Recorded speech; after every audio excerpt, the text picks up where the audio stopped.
প্রিয় নবীজি মুহাম্মদুর রাসূলুল্লাহ সাল্লাল্লাহু আলাইহি ওয়াসাল্লামের নবুয়ত প্রাপ্তির পরের কথা, মাক্কি জীবনের কথা বলছি। হযরত আব্দুল্লাহ ইবনে মাসউদ রাদিয়াল্লাহু তাআলা আনহু তিনি বর্ণনা করছেন, নবুয়ত প্রাপ্তির প্রথম দিকে 7 জন মানুষ ইসলাম ধর্ম গ্রহণ করেছেন। এই বিষয়টি মানুষের কাছে প্রচার করলেন। তাদের মধ্যে ছিলেন রাসূলুল্লাহ সাল্লাল্লাহু আলাইহি ওয়াসাল্লাম, আবু বকর সিদ্দিক ইবনে আবি কুহাফা রাদিয়াল্লাহু তাআলা আন, হযরত আম্মার, সুমাইয়া, সুহাইব, বিলাল এবং মিকদাদ রাদিয়াল্লাহু তাআলা আনহুম আজমাইন। আম্মা রাসূলুল্লাহ সাল্লাল্লাহু আলাইহি ওয়াসাল্লাম ফামানাআহু আল্লাহু বিআম্মিহি আবি তালিব। ইসলাম ধর্ম গ্রহণ করেছেন বা প্রচার করছেন, এটা যখন কুফফারে আরবের কাফের মুশরিকরা শুনল, অত্যাচারের স্টিম রোলার চালাতে শুরু করলো। কিন্তু রাসূলুল্লাহ সাল্লাল্লাহু আলাইহি ওয়াসাল্লামকে আল্লাহ তাআলা হেফাজত করেছিলেন তার চাচা আবু তালেবের সহযোগিতায়। ওয়া আম্মা আবু বকর ফামানাআহু আল্লাহু আযজা ওয়া জাল্লা বিকওমিহি। আবু বকর সিদ্দিক রাদিয়াল্লাহু তাআলা আনহুকে আল্লাহ তাআলা হেফাজত করেছিলেন কাফের মুশরিকদের অত্যাচার থেকে, তার জাতি, ভাই, গোত্রের লোকবলের সহযোগিতায়। ওয়া আম্মা আম্মার ওয়া সুমাইয়া ওয়া সুহাইব ওয়া বিলাল ওয়া মিকদাদ কুল্লুহুম উযযিবু বিন-নার। এই 5 জন সবাইকেই সবার সামনে উত্তপ্ত ময়দানে নিয়ে এসে বালির উপরে কাউকে অর্ধেক মাটির নিচে গেঁথে দিয়ে তাদেরকে অত্যাচার নির্যাতন করা হতো। হযরতে সুমাইয়া রাদিয়াল্লাহু তাআলা আনহা আউয়ালু শাহীদিন ফিল ইসলাম, ইসলামের প্রথম শহীদের মর্যাদা পেয়েছিলেন হযরতে সুমাইয়া। ছেলের সামনে, স্বামী ইয়াসিরের সামনে সুমাইয়া রাদিয়াল্লাহু তাআলা আনহাকে তার স্ত্রী লিঙ্গের মধ্যে বর্ষা দিয়ে আঘাত করে তাকে শেষ করে দেয়া হয়েছিল। রাসূলুল্লাহ সাল্লাল্লাহু আলাইহি ওয়াসাল্লামের উপর ঈমান আনয়ন করবার কারণে শুধু একটাই মাত্র দোষ, তারা আল্লাহর উপর ঈমান আনয়ন করেছিলেন, বিশ্ব নবী সাল্লাল্লাহু আলাইহি ওয়াসাল্লামকে নেতা হিসেবে মেনেছিলেন, তাকে অনুকরণ করে তার অনুসৃত পথেই তারা পা বাড়িয়ে চলেছিলেন বলেই কাবা ঘরের সামনে নিয়ে এসে তাদের কারো হাঁটু কারো কোমর পর্যন্ত মাটির নিচে গেড়ে দিয়ে, কখনো কখনো উত্তপ্ত বালির উপর শুইয়ে দিয়ে তাদেরকে আঘাত করা হতো, জ্বলন্ত কয়লার উপরে তাদেরকে শুয়ে দেয়া হতো। রাসূলুল্লাহ সাল্লাল্লাহু আলাইহি ওয়াসাল্লামকে দেখলে তার চোখের সামনে তাদের উপর অত্যাচারের মাত্রা আরো বেশি গুণে বাড়িয়ে দেয়া হতো। রাসূলুল্লাহ সাল্লাল্লাহু আলাইহি ওয়াসাল্লাম তাদের কাছে গিয়ে বলতেন, সাবরান ইয়া আলা ইয়াসির, সাবরান ইয়া আলা ইয়াসির, মাওঈদুকুমুল জান্নাহ। ইয়াসিরের পরিবার, আম্মার, সুমাইয়া, ধৈর্য ধরো, সহ্য করো, সর্বোচ্চ ত্যাগ স্বীকার করো, তোমাদের জন্য জান্নাত অপেক্ষা করছে। সুবহানাল্লাহ।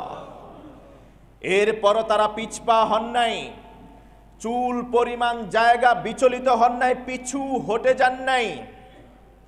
আম্মা বিলাল ইবনে রাবাহ রাদিয়াল্লাহু তাআলা আনহু, বিলাল রাদিয়াল্লাহু তাআলা আনহুকে ধরে নিয়ে আসা হলো। উমাইয়া বিলাল রাদিয়াল্লাহু তাআলা আনহুকে উত্তপ্ত বালির উপর শুইয়ে দিল, তার পিঠের নিচে জ্বলন্ত কয়লাকে পেতে দেয়া হলো, তার বুকের উপরে সবচেয়ে বড় পাথরগুলি দিয়ে চাপা দেয়া হলো, শুধুমাত্র তার মুখ দিয়ে একটা কথা বের করবার জন্য আল্লাহ বলতে কেউ নেই।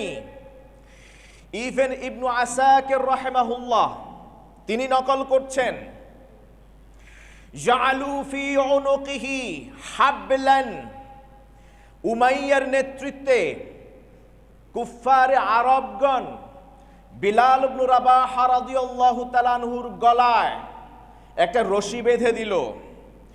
ফাজআলু ওয়া আ'তুহু গিলমানাহুম, রশির একটা মাথাকে তাদের কিশোর আরবের যুবকদের হাতে তুলে দিল। ফাজআলু ইয়াজুরুনাহু ফি আতরাফিল মক্কাহ, ফাজআলু ইয়াজুরুনাহু ফি আতরাফি মক্কাহ, কিশোর যুবকরা বিলাল কৃতদাস এই গোলামের গলায় বেঁধে দেয়া রশির মাথা ধরে তারা মক্কার বিভিন্ন অলিতে গলিতে তাকে টেনে নিয়ে বেড়াতো।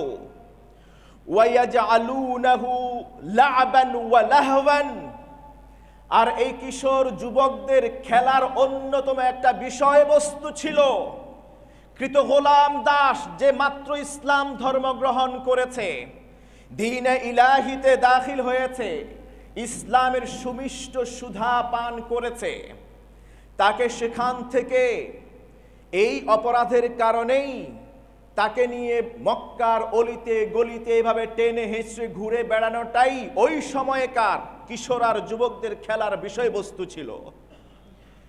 ফামা ওয়াহানু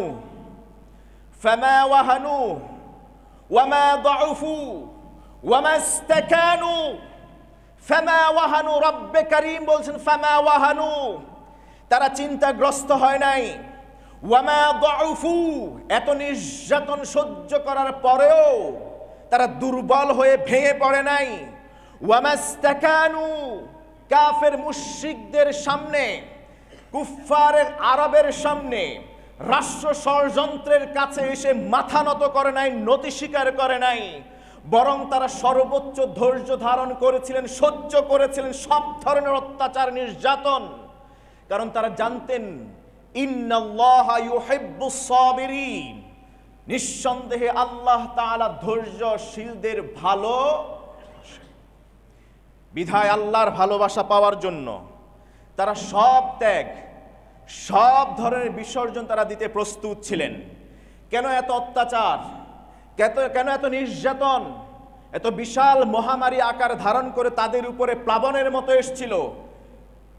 কারণ ইতিহাস বেত্তাগণ বলছেন লিয়ারাতাদুহুম আন দীনিহিম, শুধু তাদের একটাই উদ্দেশ্য ছিল, যারা মাত্র ইসলামের সুমিষ্ট সুধা পান করেছে তাদেরকে তাদের দ্বীন ইসলামের সুশীতল ছায়া থেকে বের করে নিয়ে আসতে পারে, যেন আবার যেন মুরতাদ করে দিতে পারে।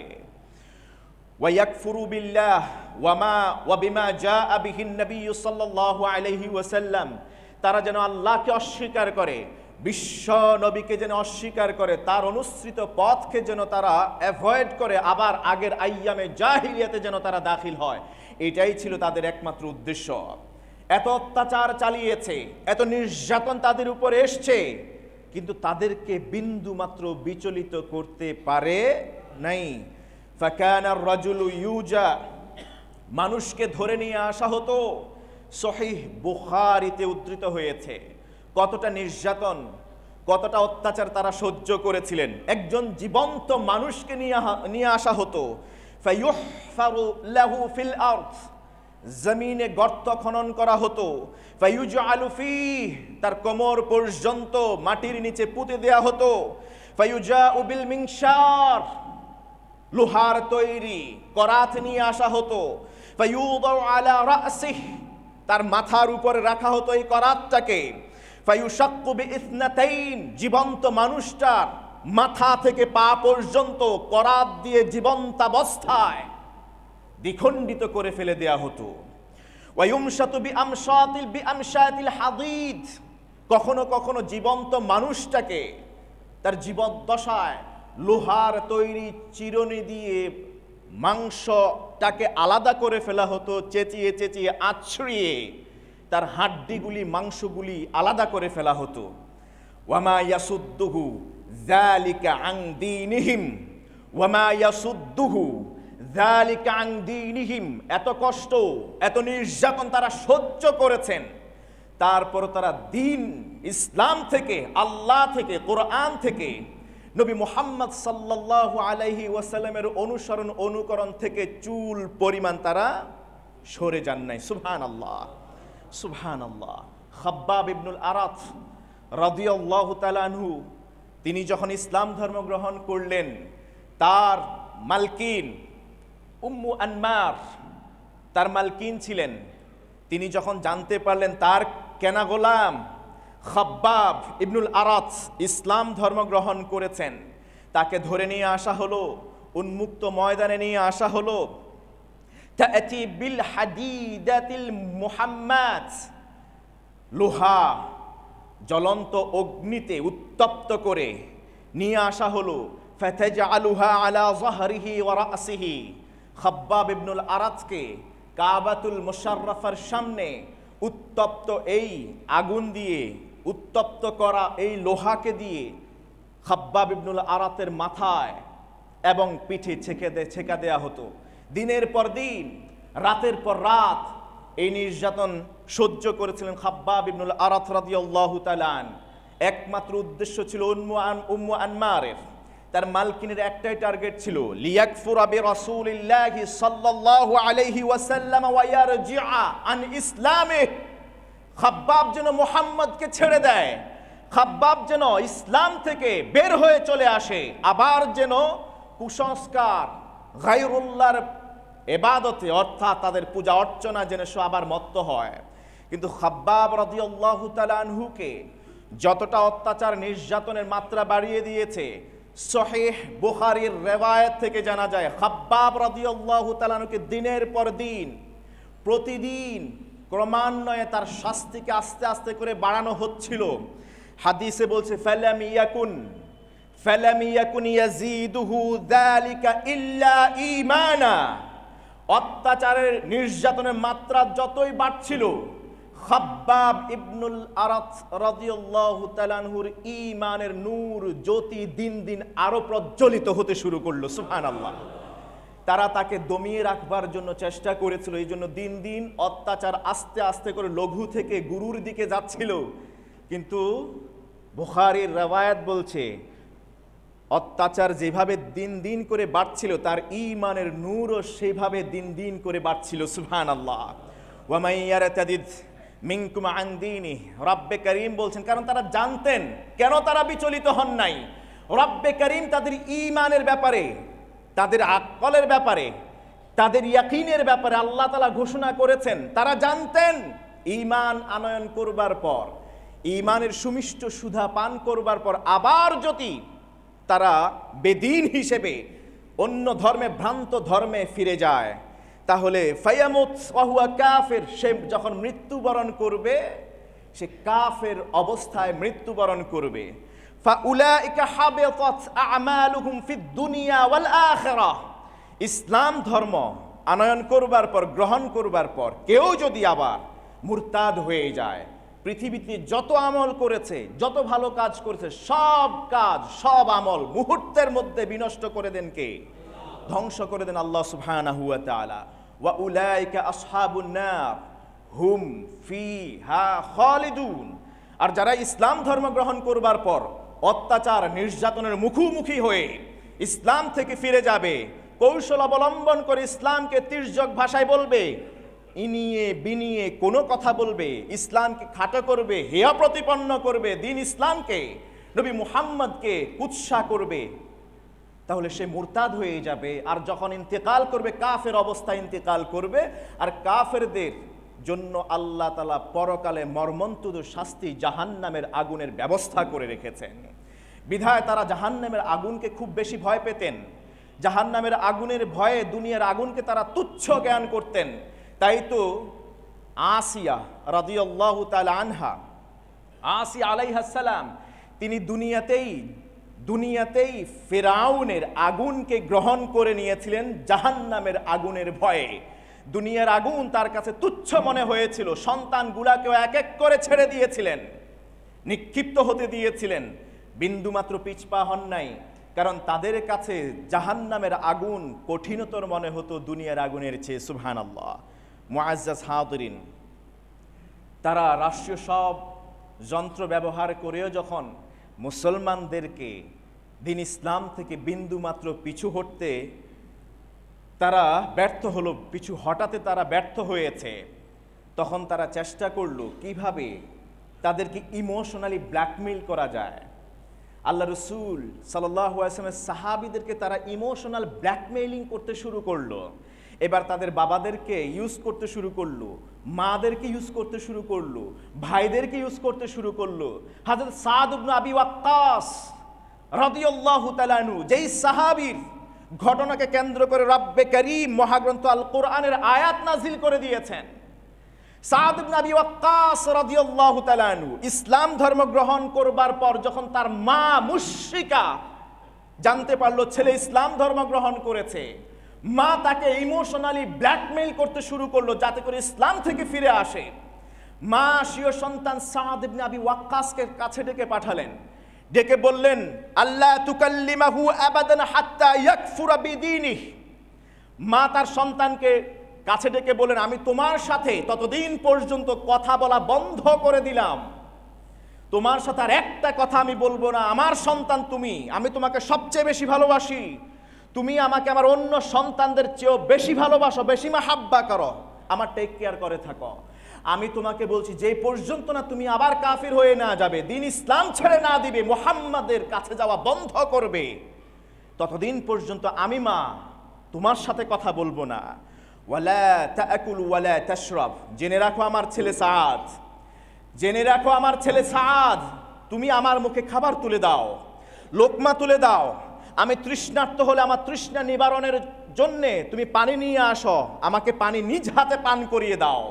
এরপরে যখন আমার ক্ষুধা পাবে আমি তোমার হাতে খাবো না, আমার যখন তৃষ্ণা পাবে আমি তখন আমার তৃষ্ণাকে বাড়তে দেব, কিন্তু তোমার হাতে পানি পান করে তৃষ্ণা নিবারিত করব না।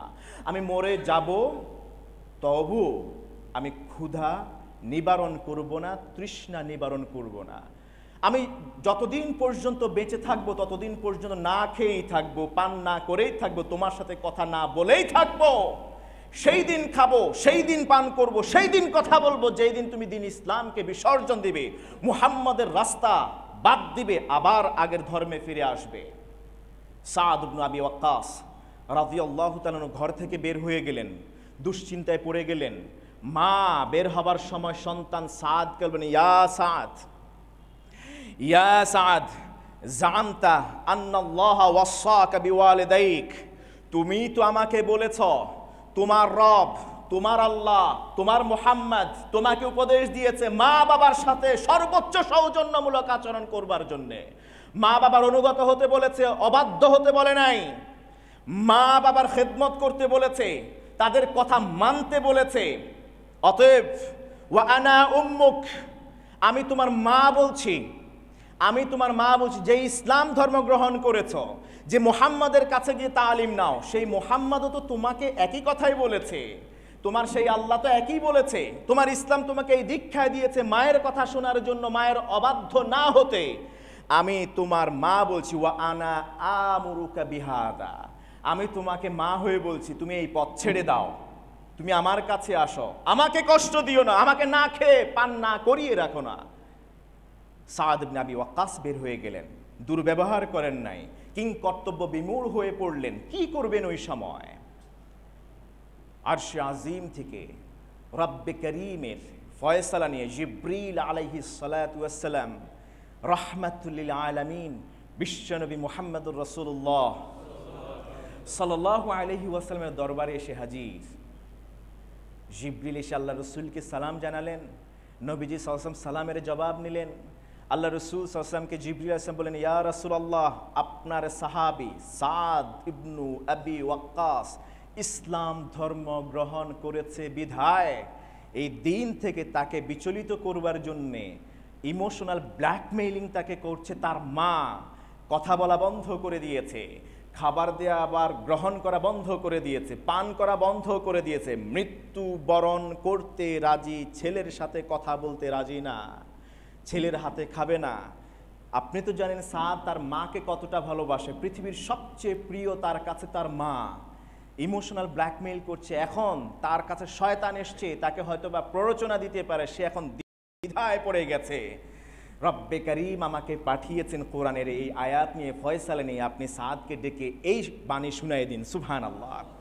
রব্বে করিম বলছেন ওয়াসাইনাল ইনসানা বিওয়ালিদাইহি হুসনা, ওয়াসাইনাল ইনসানা বিওয়ালিদাইহি হুসনা।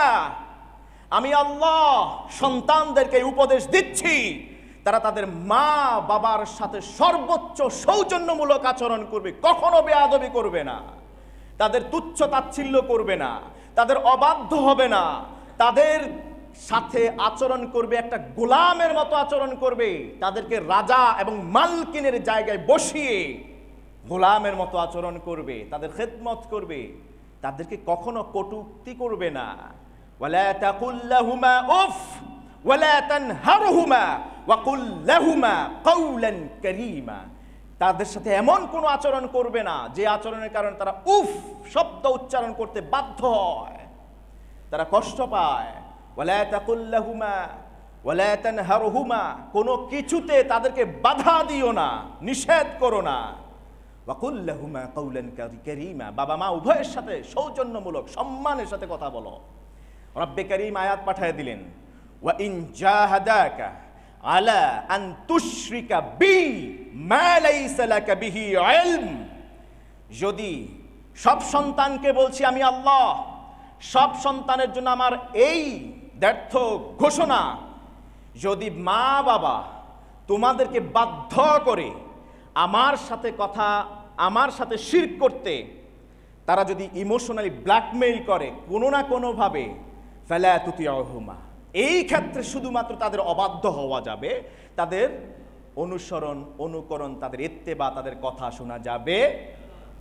শুধুমাত্র একটা ক্ষেত্রে তাদের কথা শোনা যাবে না, ইন জাহাদাকা, যদি তারা তোমাকে বাধ্য করে আলা আন তুশরিকা বি, আমার সাথে শিরক করতে, অংশীদার স্থাপন করতে, তাহলে ফালা তুতিউহুমা, তাদের এই কথা তোমরা শুনবে না। তবে হ্যাঁ, দুর্ব্যবহার করে বের হয়ে যাবে না, তাদের সাথে অসৌজন্যমূলক আচরণ করবে না, অসম্মান সূচক এমন কোনো শব্দ উচ্চারণ করবে না। ওয়াসাহিবহুমা ফিদ দুনিয়া মারুফা, দুনিয়াতে যতদিন জীবিত থাকবে ততদিন তাদের সাথে সর্বোচ্চ সৌজন্যমূলক আচরণ করবে। তুমি ইসলাম ধর্ম গ্রহণ করেছো, তোমার মা তোমার বাবা তারা যদি অন্য ধর্মের এখনো থেকে থাকে, তারপরও তাদের সাথে দুর্ব্যবহার, অসৌজন্যমূলক, অসম্মানসূচক কোনো কথা বলার ইসলাম অনুমতি দেয় না। সুবহানাল্লাহ, এত সুন্দর ধর্ম আমাদের ইসলাম। মুআজ্জাজ হাদিরিন, যখন কাফের মুশরিকরা তারা রাষ্ট্রীয় সব ষড়যন্ত্র করেও মুসলমানদেরকে ইসলাম ধর্ম থেকে বিচলিত করতে, বের করে নিয়ে আসতে, টলিয়ে দিতে ব্যর্থ হলো, ইমোশনালি ব্ল্যাকমেইলিং করতে শুরু করলো, সেই ষড়যন্ত্র যখন ব্যর্থ পর্যবসিত হলো, তখন তারা এসছে মার্জিং সিস্টেমে, রিলিজিয়াস ইন্টারফেইথ অর ইন্ট্রাফেইথ, এই থিওরি নিয়ে তারা এগিয়ে আসছে নবী মুহাম্মদুর রাসূলুল্লাহ সাল্লাল্লাহু আলাইহি ওয়াসাল্লামের কাছে। যখন সব চেষ্টা তাদের ব্যর্থ হয়ে গেল, এখন তারা এসছে ইন্ট্রা ফেইথ নিয়ে। এই থিওরিটা কি? ধর্ম মার্জ করে ফেলা, এক ধর্ম আরেক ধর্মের সাথে গুলিয়ে ফেলা। মুসলমান হিন্দু ধর্মের সব রীতিনীতি মানবে, হিন্দু মুসলিম ধর্মের রীতিনীতি মানবে, মুসলমান খ্রিস্টান ধর্মের সব রিচুয়ালসকে মানবে, খ্রিস্টানরা মুসলমানদের রিচুয়ালস মেনে চলবে। এই থিওরি নিয়ে তারা নবী মুহাম্মদ সাল্লাল্লাহু আলাইহি ওয়াসাল্লামের দরবারে হাজির। যেন তেন মানুষ নয়, ওই সময় কুফফারে আরব যারা ছিল, সাইয়্যিদুল কওম যারা ছিল, সাইয়্যিদু কুরাইশ, সাইয়্যিদু মক্কা, মক্কার যারা নেতা ছিল, নেতৃস্থানীয় ছিল, তারা সবাই একসাথ হয়ে, দলবদ্ধ হয়ে এসে নবী মুহাম্মদ সাল্লাল্লাহু আলাইহি ওয়াসাল্লামকে প্রস্তাব দিচ্ছিলেন। কি প্রস্তাব দিচ্ছেন? ইয়া মুহাম্মদ হালুম্মা ফাত্তাবি' দীনানা, আসো, আমরা অনেক যুদ্ধ করেছি, অনেক বিগ্রহ করেছি, অনেক একজন আরেকজনের বিরুদ্ধে লেলিয়েছিলাম, ওঁত পেতেছিলাম, অত্যাচার করেছি, নির্যাতন করেছি, আমাদের কেনা গোলামদেরকেও আমরা খাইতে দেই নাই, পড়তে দেই নাই, স্টিম রোলার চালিয়েছি। এভাবে তো একটা সমাজ চলতে পারে না, এইভাবে শান্তি কায়েম হতে পারে না। আমাদের কেনা গোলামরা এখন আমাদের বিরুদ্ধে কথা বলে, আমাদের কোনো কথা শুনে না, তোমার কথা অনুযায়ী চলে। অতএব আসো একটা শান্তি চুক্তি করি, আমরা ইন্টারফেইথে এই থিওরি নিয়ে আগাই। সেটা কি? হালুম্মা ফাত্তাবিউ দীনানা, তুমি আমাদের ধর্ম মানো। আমাদের ধর্ম কি? কাবা ঘরের ভিতরে লাত আছে, মানাত আছে, ওজ্জা আছে, এদেরকে আমরা পূজা করি, পূজা অর্চনা করি। তুমিও আসো, তুমিও আমাদের দিনে ঢুকে যাও। ওয়া নাত্তাবিউ দীনাকা, আমরাও তোমার দিন, তুমি যে আল্লাহর দাওয়াত দাও, যে ইসলামের কথা বলো, যে জান্নাতের কথা বলো, যে জাহান্নামের আযাবের কথা বলো, আমরাও তোমার এই দিনকে গ্রহণ করব। তাহলে এটা কিভাবে করব? একসাথে কিভাবে করব?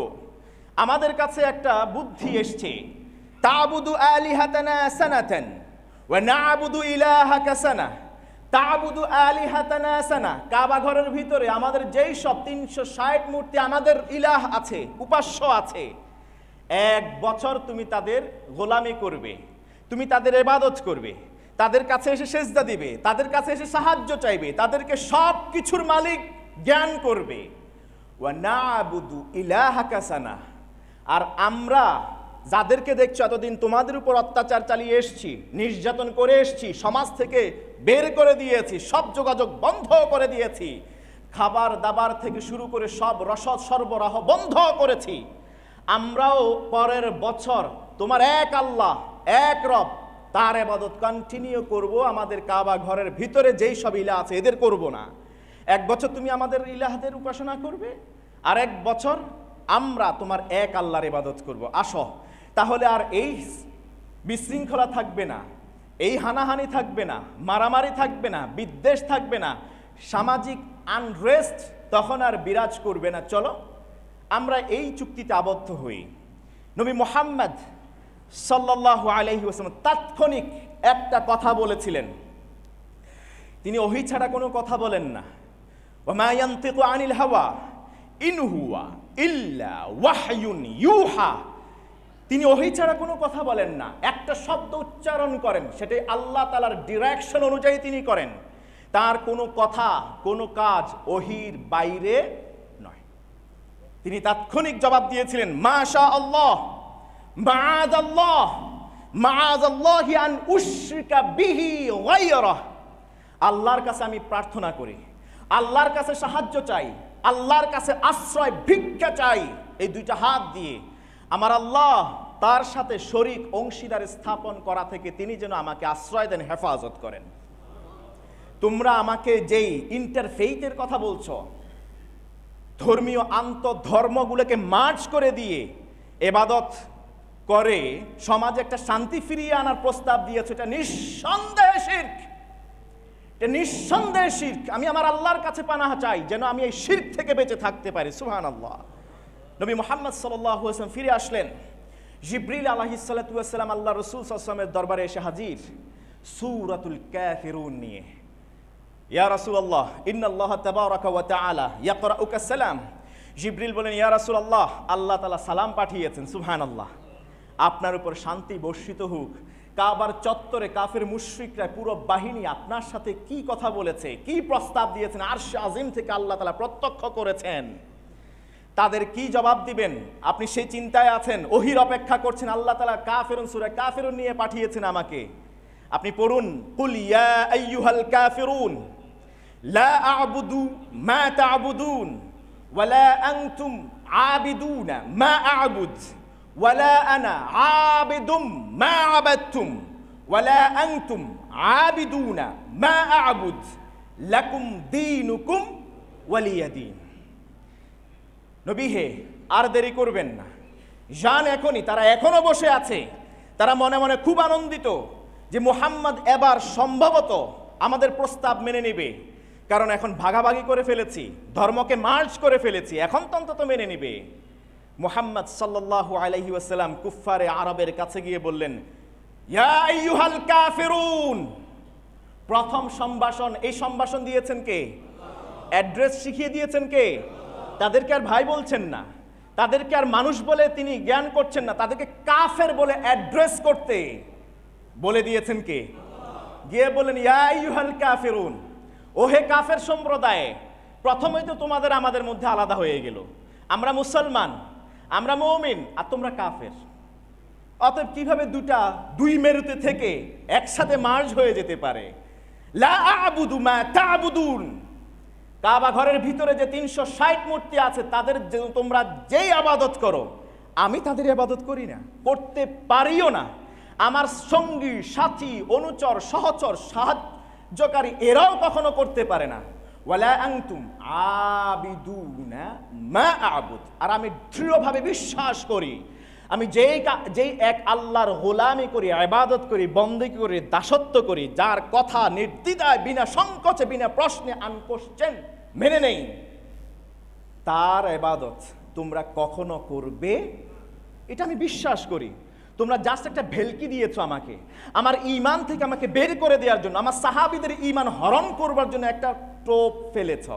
যদি তোমরা সেই আল্লাহকে বিশ্বাসে করতে, তার ইবাদতে করতে, তাহলে এত ষড়যন্ত্র করতে না, এত কৌশল অবলম্বন করতে না, এত ট্র্যাপ আমাদের সামনে তোমরা উপস্থাপন করতে না, নির্দ্বিধায় কোনো ধরনের যুক্তি উপরে রেখেই ঊর্ধ্বে থেকেই তোমরা ওই আল্লাহর গোলামি করতে। ওয়ালা আনতুম আবিদুনা মা আ'বুদ ওয়ালা আনা আবিদুম মা আবাদতুম, আমি আবার বলছি, আমি তাদের গোলামি করি না, ইবাদত করি না কাবা ঘরের ভিতরে তোমরা যাদের গোলামি করো, বরং আমি রব্বুল কাবার গোলামি করি। সুবহানাল্লাহ। ওয়ালা আনতুম আবিদুনা মা আ'বুদ, আমি আবার বলছি, আমি যার ইবাদত করি এক আল্লাহর নিরঙ্কুশভাবে, কোনো অ্যাসোসিয়েশন পার্টনার জ্ঞান করা ছাড়াই যার ইবাদত করি, তোমরা তার ইবাদত করবে না। প্রথম বছর প্রস্তাব দিয়েছ আমাকে ইবাদত করার জন্য তাদের, তোমরা প্রথম বছর ইবাদত করে দেখাও, তোমরা প্রথম বছর ইবাদত করে দাও। আমার টার্নটা কেন প্রথমে আসবে? তোমরা আগে করো, তোমরা তো এখানেই কৌশল অবলম্বন করেছ, আমার ঈমানটা ছিনিয়ে নিয়ে হরণ করে দিয়ে এরপরে তোমরা তোমাদের পথে, আমি আমার পথে, আমাকে ছেড়ে দিবে, আর আমি জাহান্নামের আস্থা করে নিক্ষিপ্ত হব। এই স্বভাব আমার কাছে নাই। লাকুম দীনুকুম ওয়ালিয়া দিন, আমি আমার দায়িত্ব যতটুকু ছিল দিনের পথে আহ্বান করা, তোমাদেরকে ডেকেছি। ওয়ামা আলাইনা ইল্লাল বালাগ, দায়িত্ব শুধু আমার দিন ইসলাম প্রচার করা, পৌঁছিয়ে দেয়া, এই বাণী শাশ্বত বাণী সবার কর্ণকুহরে ঢেলে দেয়া, আমি তাই করেছি। লাস্তা আলাইহিম বিমুসাইতির, রাব্বে কারীম আমাকে দারোয়ান বানিয়ে পাঠান না যে তোমাদেরকে বাধ্য করব তোমরা ইসলাম ধর্মে দাখিল হওয়ার জন্য, কারণ লা ইকরাহা ফিদ্দীন, দ্বীনের মধ্যে কোনো বাধ্যবাধকতা নেই। আমি জাস্ট তোমাদেরকে পোলাইটলি সর্বোচ্চ সহনীয় ভাষায় তোমাদেরকে আহ্বান করেছি এক আল্লাহর ইবাদত করার জন্য এবং কাবা ঘরের 360 মূর্তিকে ত্যাগ করার জন্য, তালাক দেওয়ার জন্য। তোমরা মানলে, না মানলে নাই, লাকুম দীনুকুম ওয়ালিয়া দিন। এরপরও যদি তোমরা তোমাদের এই ইলাহাদের সো কল্ড উপাস্যদের উপাসনা করো, তোমাদের এই আমলের হিসাব তোমরা আল্লাহর কাছে দিবে। আমি যেই রবের ইবাদত করি আমার সাহাবীরা সহ, সেই ইবাদতের হিসাব আমি আমার আল্লাহর কাছে দিব। সুবহানাল্লাহ। ইন্টারফেইথ আর ইন্ট্রাফেইথ থিওরির কোনো সুযোগ ইসলামে আছে? আছে? কোনো মুসলমান অমুসলিমের কোনো রিচুয়ালসে গিয়ে অংশগ্রহণ করতে পারে? কোনো অমুসলিম কখনো মুসলমানদের রিচুয়ালে অংশগ্রহণ করেছে মর্মে কোনো একটা প্রমাণকে উত্থাপন করতে পারবে, পেশ করতে পারবে? তাহলে মুসলমান তুমি কি করে, যুবক তুমি কি করো অমুসলিমদের ধর্মীয় উৎসবে গিয়ে তুমি সেখানে গিয়ে আনন্দ করো, সেখানে গিয়ে উৎসব করো? রাষ্ট্রীয় নেতা যারা আছেন, রাষ্ট্রের দায়িত্বে যারা আছেন, তাদের আলোচনা ভিন্ন কথা। রাষ্ট্র ইসলামিক শরিয়া তাদেরকে সার্টেইন লেভেলে তাদেরকে তাদের ইন্টারফেথ, তাদের ধর্মীয় উৎসবে অংশগ্রহণ করার সুযোগ দিয়েছে। তবে নিঃসন্দেহে কিছু রেস্ট্রিকশন সেখানে আছে, কিন্তু আমাদের সমাজে যেটা হয় সেটা সব রেস্ট্রিকশনকে, সব সীমানাকে অতিক্রম করে তারা সব কিছু করছে। রব্বে কারীম আমাদেরকে হেফাজত করুন। আমরা যাকে লিডার মেনে চলি, যিনি আমাদেরকে পথ দেখিয়েছেন, ওই সময় কতটা অত্যাচার, কতটা নির্যাতন সাহাবীদের উপরে করা হচ্ছিল, জ্বলন্ত অঙ্গারে তাদেরকে রাখা হচ্ছিল, রাস্তার সামনে নিয়ে এসে মানুষের সামনে এসে পুরো দুভাগে বিভক্ত করে ফেলা হতো, জীবন্ত মানুষটাকে আগুনে পুড়ে মেরে ফেলা হতো। অথচ বিশ্ব নবী এইরকম ধর্মীয় আন্তধর্মকে তিনি মার্চ করেন নাই, বরং আল্লাহ তাআলা বলেছেন লাকুম দীনুকুম। আল্লাহ তাআলা আমাদেরকে হেফাজত করুন, আল্লাহ আমাদেরকে হেফাজত করুন। মুআজ্জাজ হাজিরিন, তাহলে কি করব আমরা? চারদিক থেকে ঘন কালো অন্ধকার হয়ে ফিতনা আমাদের কাছে আসছে, আসমানের বজ্রের মতো আমাদের উপর আছড়ে পড়ছে, সমুদ্রের ঢেউয়ের মতো এসে আমাদেরকে গলদকরণ করার চেষ্টা করছে, বিশাল পাহাড়ের মতো ভারী বোঝা হয়ে ফিতনাগুলি আমাদের উপরে এসে পড়ছে। এই সময় আমাদের যুবকদের কি করণীয় উচিত, কি করা উচিত? আজকের পুরো লেকচার থেকে শিক্ষা নেওয়া উচিত। এই ফিতনার যুগে এখন এরপরের সবচেয়ে বড় ফিতনা হলো দাজ্জালের ফিতনা। এর আগে আর নতুন কোনো বড় ফিতনা আসবে না। বর্তমানে যে ফিতনা চলছে পৃথিবী যুগে, ইসলাম ধর্ম থেকে মুসলমানদেরকে অপসারণ করা, বিচলিত করা, পিছপা করে ফেলা।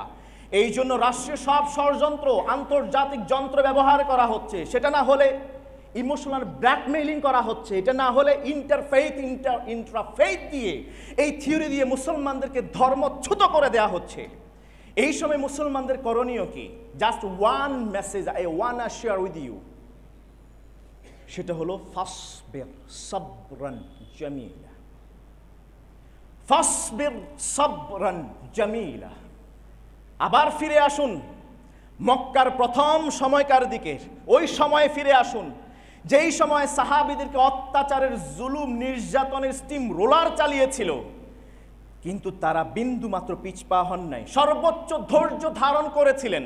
নবী সাল্লাল্লাহু আলাইহি ওয়াসাল্লাম ইয়াসিরকে ডেকে বললেন, সাবরান ইয়া আলা ইয়াসির, সাবরান ইয়া আলা ইয়াসির, মাউইদুকুমুল জান্নাহ।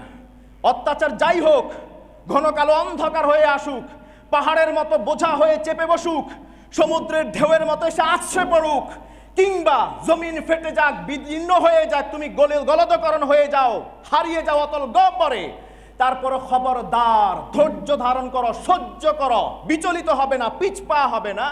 ইন্না ওয়াদাল্লাহি হক। রব্বে কারীম মহাগ্রন্থ আল কোরআনে সূরা রুম, সূরা গাফির 2 বার, মোট 3 বার এই কথা বলেন, ফাসবির ইন্না ওয়াদাল্লাহি হক। ধৈর্য ধারণ করো, ধৈর্য ধারণ করো, সহ্য করো, সর্বোচ্চ ত্যাগ স্বীকার করো, সব অত্যাচার প্রয়োজনে মুখ বুঝে মেনে নাও, স্বীকার করে নাও।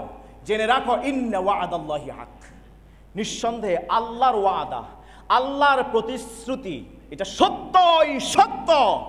লা ইউখলিফুল্লাহুল মিআদ, আল্লাহ কখনো তার প্রতিশ্রুতি ভঙ্গ করেন। আল্লাহর প্রতিশ্রুতি কি?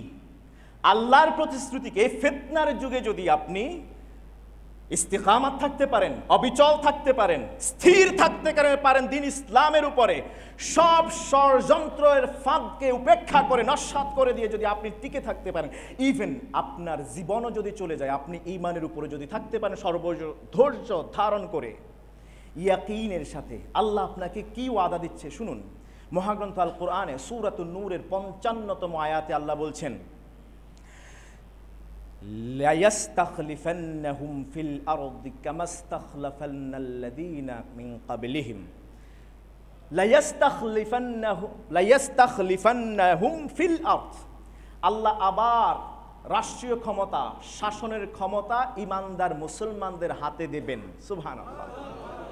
বিপদে যদি মুসলমানরা ইয়াকিনের সাথে ধৈর্য ধারণ করে সহ্য করতে পারে, যেমনটা করেছিলেন নবী মুহাম্মদ সাল্লাল্লাহু আলাইহি ওয়াসাল্লাম, 3 বছর শিয়াবে আবি তালিবে ছিলেন, তার সাহাবীদেরকে চোখের সামনে কত অত্যাচার করা হয়েছিল, বিচলিত হয় নাই, ইয়াকিনের সাথে সহ্য করেছে, ধৈর্য ধারণ করেছে। বিধায় নবী মুহাম্মদুর রাসূলুল্লাহ সাল্লাল্লাহু আলাইহি ওয়াসাল্লামের হাতে আল্লাহ তাআলা শাসন ক্ষমতা দিয়েছিলেন, আবু বকরের হাতে শাসন ক্ষমতা দিয়েছিলেন, ওমরের হাতে, ওসমানের হাতে, আলীর হাতে, ওমর ইবনে আব্দুল আজিজের হাতে, ইভেন এসে সর্বশেষ উসমানী শাসকদের হাতেও, মুসলমানদের হাতে বছরের পর বছর, হাজার বছর ধরে শাসন ক্ষমতা দিয়েছিলেন কে?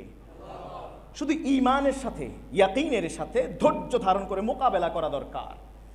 ওয়ালা ইউমাক্কিনান্না লাহুম দীনাহুমুল্লাযী ইরতাদা লাহুম, আল্লাহ যেই ইসলামকে দিন হিসেবে মনোনীত করেছেন আমাদের জন্য, সেই দিন ইসলামকে এই পৃথিবীতে অবশ্যই অবশ্যই প্রতিষ্ঠিত করবেন ইনশাআল্লাহ, অবশ্যই প্রতিষ্ঠিত করবেন। এটা কার ওয়াদা? আল্লাহর ওয়াদা। মুসলমান ইমানদারদের হাতে শাসন ক্ষমতা তুলে দিবেন কে? এই ওয়াদা কার? এবং দিন ইসলামকে যেটা আল্লাহ তাআলা আমাদের জন্য মনোনীত করেছেন, সেই ইসলামকে সুপ্রতিষ্ঠিত করবেন, এই ওয়াদা কার? আজ যেই অত্যাচার, যে নির্যাতন, যেই জুলুম, যেই জেল, যেই হত্যাযজ্ঞ চালানো হচ্ছে, সারা বিশ্বব্যাপী মুসলমানদের উপরে অত্যাচার চলছে, এই ভয়, এই ভীতি, এই কালো যুগ, কালো অধ্যায়, এই ষড়যন্ত্র বেশি দিন থাকবে? থাকবে? এই ওয়াদা কার?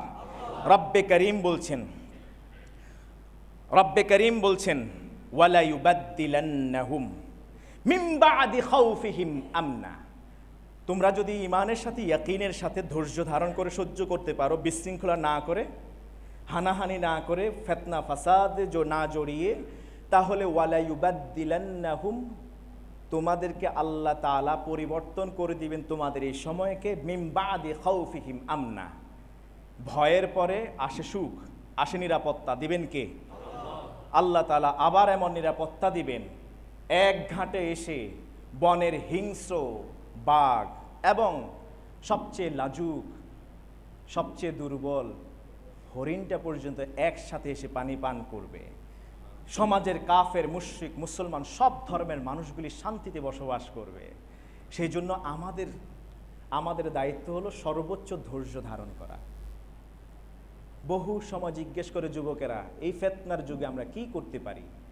একটাই করণীয়, বিশ্বনবী এবং আল্লাহ তাআলা আমাদেরকে জানান দিয়েছেন সূরা নূরের মাধ্যমে, সেটা কি? ধৈর্য ধারণ করা, ধৈর্য ধারণ করা। দিন ইসলামের কাজ চালিয়ে যাওয়া। বিশ্বনবী এরপরেও কিন্তু অত্যাচারের মুখোমুখি হয়েও তিনি কিন্তু থেমে যান নাই, ইসলামের কাজ তিনি চালিয়ে গিয়েছেন। আমি বলবো সবাইকে, সব মুসলমান এখানে সবাই আমার ভাই, ওয়াল্লাহি ওয়াল্লাহি অন্তর থেকে আপনাদেরকে ভালোবাসি। ওয়াল্লাহি আল্লাহ তাআলা যদি ঈমানের সাথে আমাদেরকে কবুল করেন, জান্নাতে দেখা হবে ইনশাআল্লাহ। অতএব এই ফিতনার যুগ, এর পরের বড় ফিতনা দাজ্জালের যুগ, এই ফিতনার যুগে ঈমান নিয়ে বেঁচে থাকা সবচেয়ে বড় কঠিন। ঈমান নিয়ে বেঁচে থাকতে হলে অবশ্যই ধৈর্য ধারণ করতে হবে। কোনো হিংসা, বিদ্বেষ, বিশৃঙ্খলায় জড়ানো যাবে না, ফিতনা ফাসাদে জড়ানো যাবে না। ধৈর্য ধারণ করলে বিজয় দিবেন কে? ওয়াল্লাহু মুতিম্মু নূরিহি ওয়ালাউ কারিহাল কাফিরুন। কাফিররা যতই অপছন্দ করুক, যতই চেষ্টা করুক, বিজয় ছিনিয়ে নিতে পারবে না। বিজয় কাদের? মুসলমানদের। কারণ আল্লাহ তাআলা এই দ্বীনকে পূর্ণতা দিবেনই দিবেন। রব্বে করিম আমাদেরকে সর্বোচ্চ ধৈর্য ধারণ করে ঈমানের উপরে অবিচল ইস্তিকামাত, স্থির থাকার তৌফিক দান করুন। সুবহানাকাল্লাহুম্মা ওয়া বিহামদিক, আশহাদু আল্লা ইলাহা ইল্লা আনত, আস্তাগফিরুকা ওয়া আতুবু ইলাইক। ওয়াসসালামু আলাইকুম ওয়া রাহমাতুল্লাহি ওয়া বারাকাতুহু। আপনাদেরকে দাওয়াত